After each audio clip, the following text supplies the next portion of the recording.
welcome Demilade, Samson, and um, our, our lovely, lovely lady, Shubaya Nagai.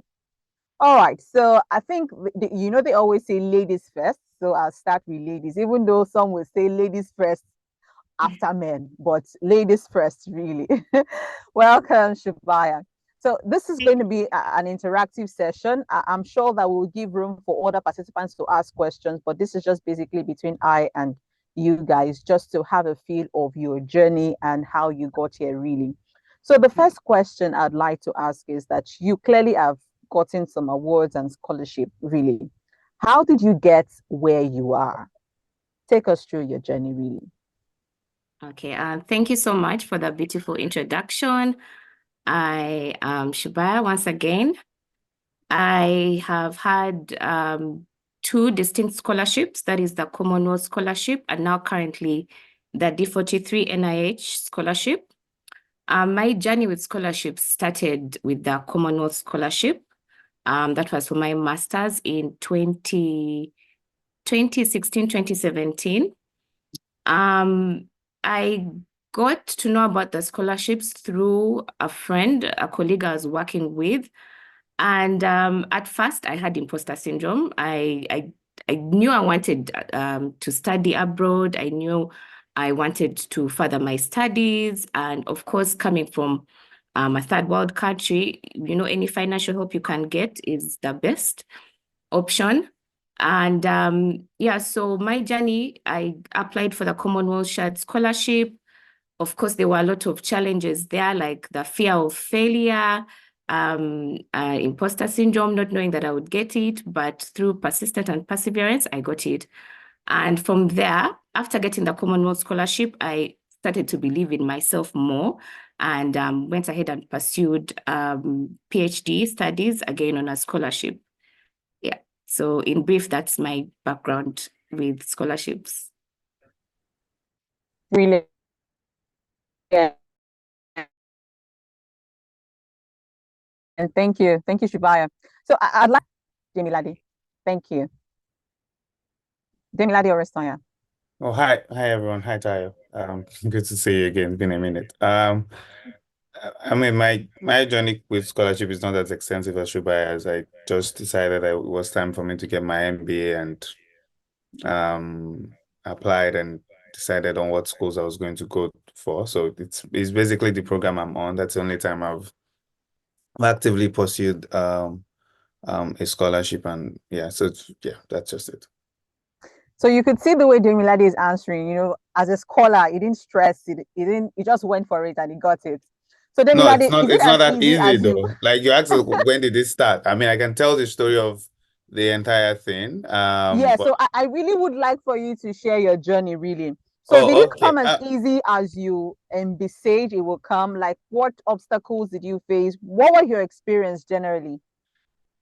Okay, so for me, for my own scholarship, it wasn't how do I phrase it? It wasn't hard. And it's not because of my profile or anything. I think it's because of the school. So getting into the school was the hard work. Getting into HBS to start my MBA program was the hard work. The scholarship was the easy part because the school's policy on scholarship is quite liberal, especially if you are earning, if over the last 3 years before you start school, you are earning below a certain bracket, you will definitely get a scholarship.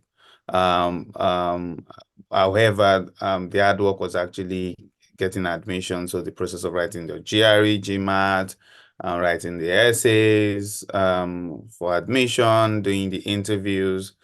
I think those were the really hard part of the process, and just because of HBS. But if I look at the experience of some of my other friends who are also currently doing their MBAs across other schools, where they necessarily do not have the same policy like HBS does on scholarships.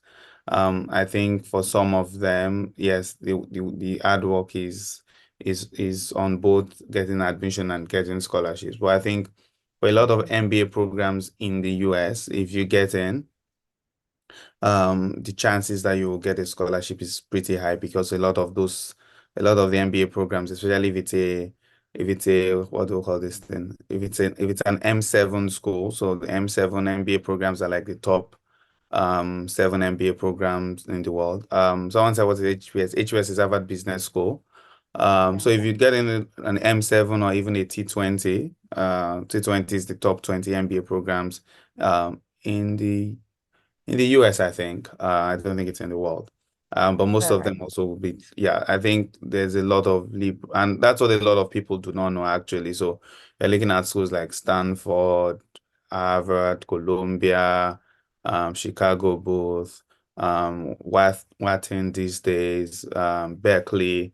Like as long as it's an MBA program, they have what's it called, quite liberal scholarship policies. So a lot of the Okay. hard work you will do actually will be getting admission into the school, and then the scholarships come after. All right. Thank you, Demi. So before I let you go, before I move to Folari, so you talked about doing some exams, getting prepared to even get the scholarship, which you rightly said actually required some work for you to do. So what resources did you rely on? Was it Google? Was it individuals? Did you have a consultant? Who did you consult, on this journey? I think for me it was Google and my friends. I did a lot of research online, checking. So it started up with, so I didn't start with and I think it's different for different people, yeah. I did not start with what school will give me scholarship. I started with what school as the program that I want, what school had value to me in the way that I want, vis-a-vis what I want to do with my career after school. I had the list of schools, and then after that, I was like, okay, in terms of scholarship, what are the scholarship opportunities? To be honest, for me, I was also open to taking loans, to actually fund it because I know the value of what it is I wanted to get out of it. So, with or without scholarship is something I would still have done. But yeah, so a lot of online research and friends. Thankfully, I had friends who had also gone through this path, and friends of friends as well, that were very helpful.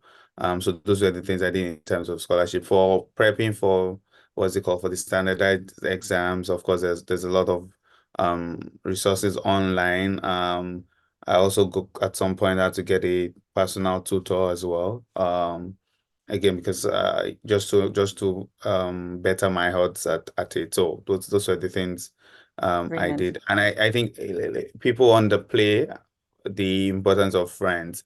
So even friends that are not necessarily on the journey with you, people that know you are actually able to help a lot, especially when it comes to writing your essays for admissions, because they know you, they know your story, they know when you're not telling your story the way you should, even before well, professionals see it. And I mean, they are professional consultants. I didn't use any, I used my friends who were already in the MBA program, but even before those ones saw it, I used a lot of my own friends that were my friends from undergrad who know my story, just to help me be sure that I'm telling the right stories. And then those that had gone through the process were able to help me refine it appropriately. So those were some of the things that I did.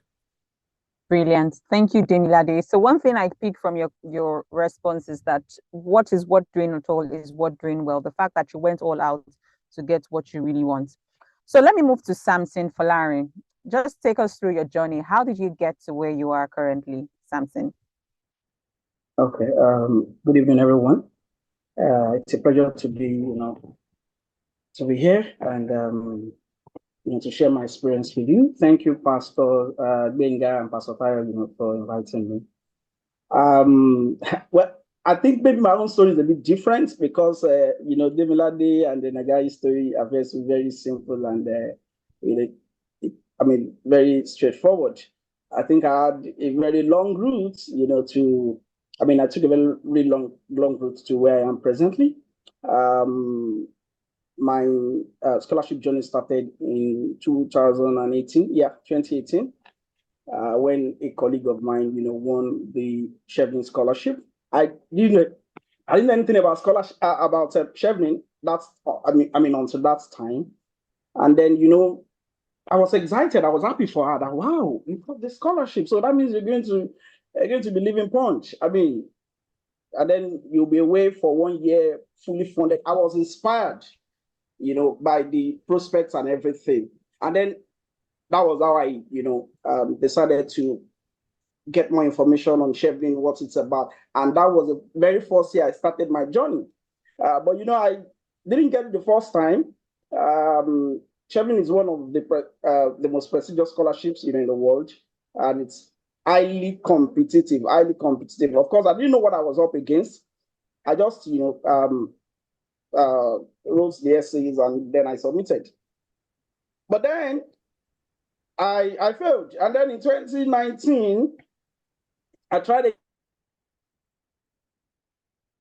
again. I put in another application and again I failed. 2020, I think 2020, and then 2020, I tried again and then I failed. So Chevening has, there are like, I think 3 stages. There is the first stage where you write the essay, and then after the essay, you get shortlisted for interview. That's the second stage. And then the third stage is when they eventually shortlist, you know, the winners. Usually Nigeria is one of the countries that usually get has the most applications almost every year. The same thing happened this year. So 2018, 2019, 2020, I did not go beyond the first stage. It was very discouraging. I felt, what is the big deal about the scholarship? So I said, look, I'm not going to apply for this thing again. I need to face my work. I need to face my life. I have other things to do. Because, again, something about Chevening is that it can be mentally stretching and stressful in terms of anticipation. You know, you submit your application. I think the application submission ends in November. And then you have to wait till February to know if you are advancing to the next stage or not. So between that November and February, you know, your mind is up. Am I going to get this thing? Am I not going to get this thing? And then if you eventually make it to the interview stage, you still have another 2-3 months of waiting. So it's not easy, you know, going through all those stages. So I just told myself, look, I'm done. I'm not applying for this thing again. Until was it last year? Yeah, no, 2 years ago. Yeah, 2 years ago. So I saw the advert again for the scholarship somewhere, I can't remember. And I said, this scholarship again, what is the big deal about this scholarship? Why is it that I'm not even advancing beyond the SS stage? I can't do this thing. I mean, and then another inspiration I had, which I won't forget, was that you know, I saw some videos on YouTube. I saw some young girls, I mean, new, fresh graduates, and then they were sharing their experiences, just as we are sharing our experiences here. And they were talking about the fact that, look, the Chevening scholarship, you know, I just wrote it. I just knew I was going to get it because my essays were top notch. I got people to, you know, review them for me and all of this. And I was challenged. I said, these 3 young girls, you know, they got the scholarship and they were sure they were going to get it. That means I can get this thing. And then I said, I'm going to put all my mind into it this time. And then, you know, I rewrote the essays. I took more time, you know, to make sure that I had, you know, all my experiences. The experience I've been building, you know, over the years, you know, in the course of my career, my job. I put everything into it. And guess what? Before I submitted, I had this assurance as well. I had this confidence that, look, I think I'm going to get shortlisted this time. I just had that confidence somewhere, you know. And then in February, one thing about, you know, I mentioned it the other time, Chevening, if you don't have mental stamina, you need to ask yourself again if you really want to apply for Chevening. Because the very first week of February, that is when they start distributing what they call love letters. So that first week, if you get any response from Chevening, that means it's a rejection.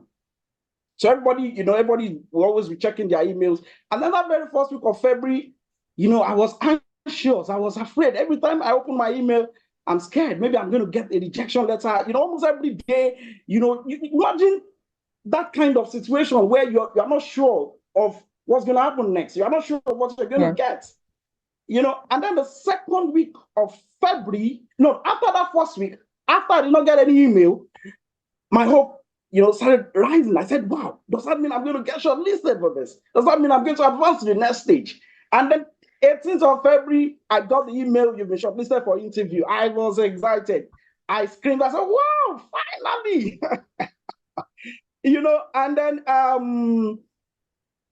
And then the interview stage, that's another level. I think the application stage, you can have, say 50,000 people apply, and then for the interview, they may shortlist maybe just 1,000, you understand, or 2,000. So, and then out of the 2,000 or the 1,000 they shortlist for interview, they may take just 40.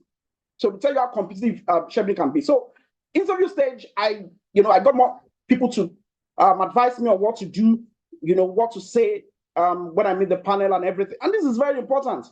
You see, and I'm speaking directly to the people on this call. You need people to help you. No man is an island. You can't do things on your own. You need people who have gone through the process, who have passed through the stage, who have seen, everything, to be able to advise you and counsel you. I got these people, and then they told me this is what to do, this is what to say, this is what not to say, this is what they're looking for. After the interview, I was happy. I said, yes, I missed this one again. I'm going to get shortly. I'm going to, get the scholarship.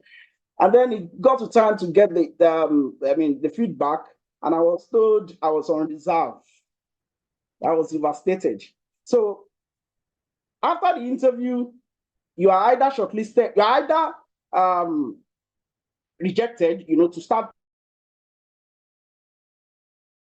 the process all over, or you stay on reserve, which is the second one, and then the third one is I think you're shortlisted. you eventually get the scholarship. So I was on reserve. Reserve means you are neither here nor there. So I was discouraged. I thought, look, let me start preparing for another scholarship. Let me look for another scholarship instead of wasting my time and energy on Chevening. And as God would have it, just I think the last week of July, I got the letter that I had been upgraded, among the finalists, and that was how I got my scholarship. It was not easy. I had failures. I was discouraged, disappointed along the way, and I tell you, it was not easy. But of course, here we are today. So that's it. That's my experience. There we go. So I'm just going to be Motayo's wing. Technology seems to be dealing a very huge blow today. So, and I do like the way you shared your story, Samson and Shubaya as well. Shubaya, you received, 2 scholarships, right? One probably was easier, maybe one probably difficult. How did you navigate that waiting period, or if you handled setbacks? How did you keep yourself in the game?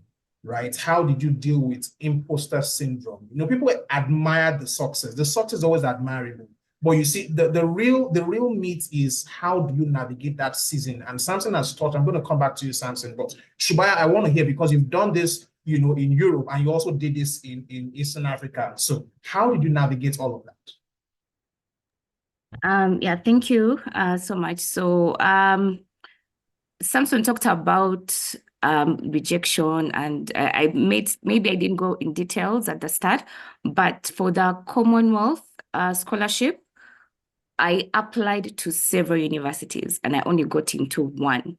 So that shows you that chances of rejection are higher than your chances of success. So again, sometimes it's good to have realistic expectations, because so many people applying for these scholarships. Again, cast your net wide. Do not apply to one university and think that's it. Okay, maybe if you're interested in Oxford, so because those are highly competitive universities. I'll speak mostly on the fear of failure, because that's one distinct experience that I faced in this scholarship journey.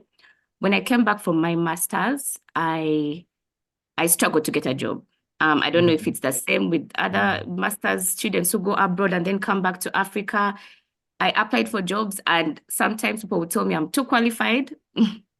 So I was there redundant with my distinction in Masters of Psychology. So I became desperate. I needed something. Yeah, I loved research. A friend of mine brought a scholarship to my attention in the University of Glasgow. He said it would be a good opportunity. I said, let me give it a shot. Now, because I was so desperate to get something, because I had started having identity crisis, this became a do or die kind of situation. I developed fear of failure. I was qualified. I went through, because the thing with scholarships, sometimes you don't have to do an interview, but that's mainly for the masters. But with a PhD, you have to go through an interview process. And that is where most of us just drop off. It's easy when you're behind the keyboard typing, you're very intelligent, eloquent, and then you go to face the panel and you're just mumbling. You can't present yourself because you're either anxious, you're scared. So that happened to me.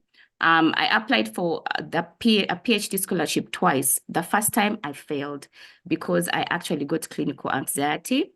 And I was so scared to go through the interview process, because remember, I wanted this so bad, in that it paralyzed me to the point that 3 weeks before the interview, I had a tight chest. Now, because I'm a psychologist, I knew this was anxiety, but at some point I was in denial because how? I have had a scholarship before. This should be a walk in the park for me. So I got a tight chest. I had insomnia. I remember on the day of the interview, I actually asked a doctor friend of mine to prescribe some medicine so I could calm down, but I still failed. And I remember crying so much after that call. The friend of mine who had recommended the university called me and said, how did the interview go? He was so excited. And I remember telling him, don't even ask me, and I was crying. Fast forward, I told myself I'm not going to go through that again. I decided to get some strategies, but I still wanted, again, persistence. Yeah. Persistence is something you really need in this game. I said I'm going to apply again. So luckily for me, my former employers before I went for a master's, I was working for a very great organization, and they had a scholarship opportunity, the one that I'm on. It's a collaboration between Macquarie University and Indiana, and funded by the NIH in the USA. I said, let me give this a shot, but this time I am going to relax. Sometimes when you tell yourself it's not a do or die kind of situation, you get the relaxation you need to navigate interviews. Another thing that helped me get into that mindset of, the first speaker talked about being religious. Sometimes you have to believe in God's timing. Yeah. Do not put yourself on that pressure of, if I don't get it this time, because you can easily either stop applying or even get into depression. So fast forward, when I was getting into the interviews for the PhD I'm on, I didn't know who I was interviewing against. I first did the proposal. You go through stages with the PhD. You have the project proposal and then the interview. So for the project proposal bit, it was walk in the park. I didn't know who I was against. And then on the day of the interview, I see the person, going to be, the one I was against. And I knew this person. I knew she had written a paper with one of the panelists. She had been to the Commonwealth Scholarship 3 years ahead of me. So again, and this is not to say don't go in confident, but this made me relax. I said, you know what, should be there are no chances that you may get this, but just enjoy the process. Use this as a growing situation. Go in, give it your best, because you've reached this far. So when I went in, it also helped me relax, knowing that it's not a do or die kind of situation. I may actually not get this, but surprisingly, I got it because I was confident. And even when they asked me questions, I didn't know, I was confident enough to say, I don't know, because I was at ease. Yes. Yeah. I really do like that, Shubaya. Demilade, I don't know if you're still on the call. I'm going to jump back to you in a moment. Something you talked about, that pressure pot, that pressure face, like checking your email. I really want to hear, did you have like a community of support? You had tried this 3 times, it wasn't working. And here you were going for your 4th rodeo. What kind of support system did you have? Did you all get a coach? Demilade talked about that earlier on, and I'm going to come back to him in a moment. But what kind of support did you get to make sure that the 4th time you're applying, it became a channel? Yeah, that's a very good question. I mentioned the need to build the right connection with the people who have experience in that thing you're applying for, in that thing you're aspiring to get. It's very, very, very crucial because these are people who have experience and they know what works and what does not work. And I'll say this. I'll say this now. The last cohort, I mean, the scheduled cohorts, those that will be coming in very soon. Yep. Quite a number of them were people that my court actually trained, sort of, if you understand what I'm trying to say. Yes. Some of the people who made it to interview stage currently in the 2024-2025 achievement year, they were people that we read their applications, you know, we corrected them, we reviewed, we tried to help them. That's what I'm trying to say. So support is very, very crucial. It is very important. Now, with my own example. I can't hear you. Can you repeat it again? Sorry. Can you hear me? No, she was saying that she didn't hear you. You're Somebody said that. Go ahead, Samson. Sorry, yeah, you were talking. Yeah, the question was around the support. So, you know, and you're talking about how you kind of paid it forward. Remember when I was giving my keynote, my welcome address, I did talk about that, paying it forward. And you were mentioning that you now provided that support for the incoming cohort who has made it to the interview phase. Exactly. So that talking practically from my own, you know, example, you know, what I did was to get people who have gone through this whole process to read my my application, to read my essays, to spot the errors, and then tell me, okay, this is what you need to do, this is what you need to do, these are the corrections you need to make. Then another thing that I remember that I did, and I think maybe this will surprise you, because I was desperate. Yeah. If you're desperate for something, you will go all out for it. If you want something, you must be ready to pay the price. To pay the price. Because I wanted to get a scholarship. I wanted to get a scholarship. I think it was last year or 2 years you guys hosted this thing. Yes, we did. Yes. Right? Yeah. Was it last year? 2 years? Do you host this thing every year? Every year, yes. We've done this is the fourth edition. It must be the one of 2022. I joined, like we have 91 participants right now. You know, awesome. I joined. And then, you know, I listened to all the speakers. I wanted a scholarship. I was desperate. At the end of the whole discussions, so I located one of the speakers. And to be specific, that has to be Dr. Afolabi. I don't know if he's listening. Yes, Dr. Afolabi, yes. That was 2020. Yes, I sent him a mail. I said, hey, brother, I listened to you. I really enjoyed your presentation. And I'm looking for a scholarship. I would really like you to help me. And then he responded by telling me that, and then, of course, I didn't know that we met during service year in Ebonyi. I started in Ebonyi, and then he told me, oh, man, I know you. I mean, we sat together in Ebonyi. I said, wow, I didn't know. And that was how, you know, we reconnected, and like we started our relationship all over again. And the rest is history. When I wrote my essays, and then I needed somebody to he review. Connected me to his brother to review. Anu Afolabi, right? Yes, and by the way, Anu is going to be the next speaker. He's going to bring it home. So in case you've not met Anu, Anu is going to be the next speaker. And then I forwarded my essays to Anu. Anu read, and Anu made corrections, and the rest is history, like you said. The rest is history. It's about desperation. It's about wanting something. I tell you, if you're listening to this, the question you should ask yourself is, what exactly do you want? Are you just listening because, okay, I mean, I just want to be part of this. Do you really want this thing? If you want it, then, I mean, pay the price. Get people to help you. People have gone through the process. People have the experience. Yes. After, you know, I scaled through the essay, and then I got to the interview stage. I got somebody else, you know, who had gone through it to also coach me. You know, and then tell me, oh, this is what you need to do, this is what you need to say, this is what you need not to say, and all those things.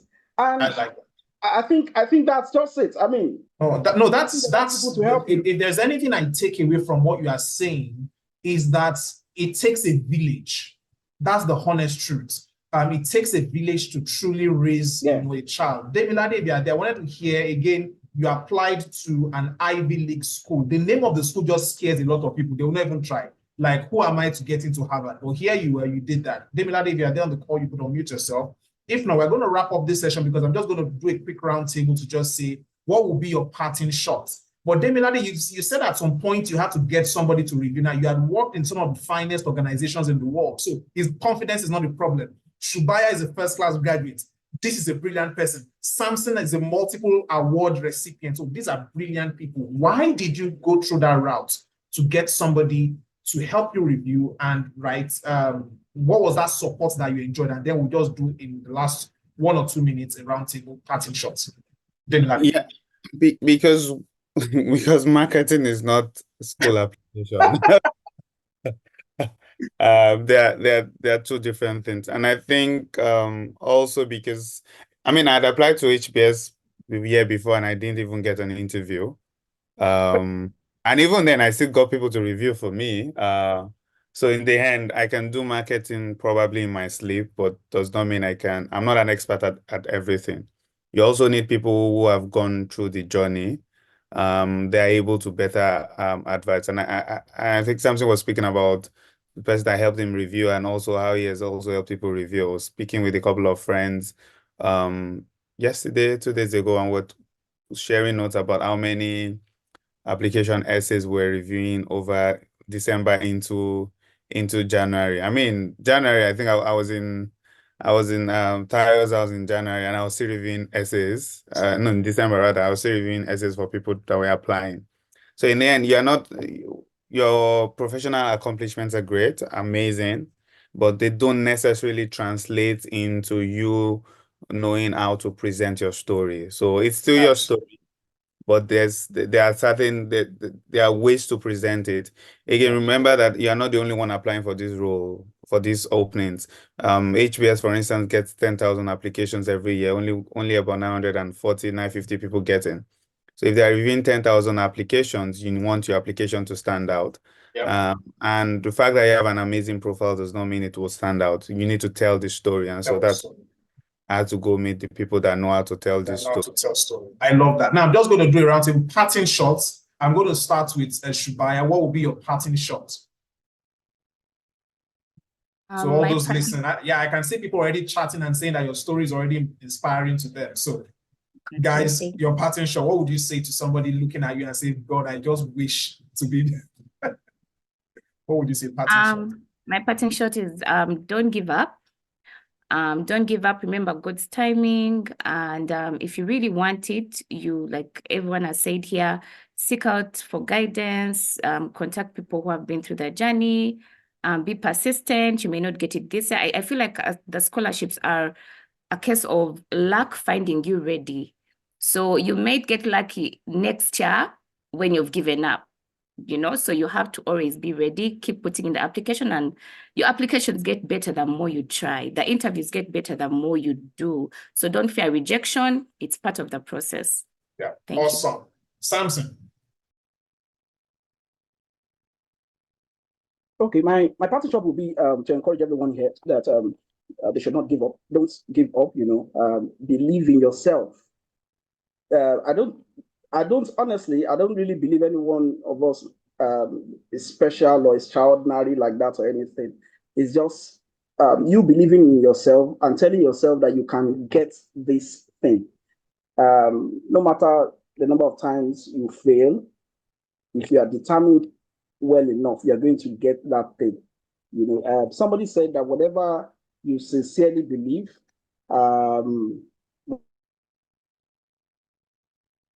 whatever you vividly imagine, sincerely believe, and enthusiastically act upon must inevitably come to pass. You understand? And that's just the truth. It's you setting your mind to it that I want this thing and I'm going to get it.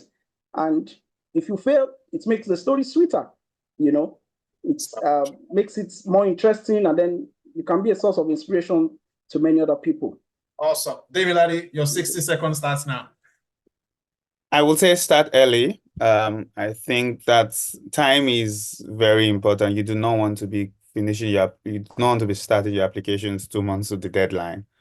What time does for you is that it gives you're able to review and re-review and re-review. But if you've already limited the amount of time you have, then you've already placed yourself at a disadvantage. And I think I will just echo what Samson and Shubhaya have said as well, is that just do it. I mean, these guys are not, the people that get it are not better than you. I'm here at HBS, I'm here with smart people in class, but it's not that they are not that different than me or the people I've met coming from Nigeria or even when I was living in Uganda. So time, and then don't be scared to do it. Awesome. Do it afraid is the message from our three amazing panelists. Guys, can you please give them a virtual round of applause? Thank you.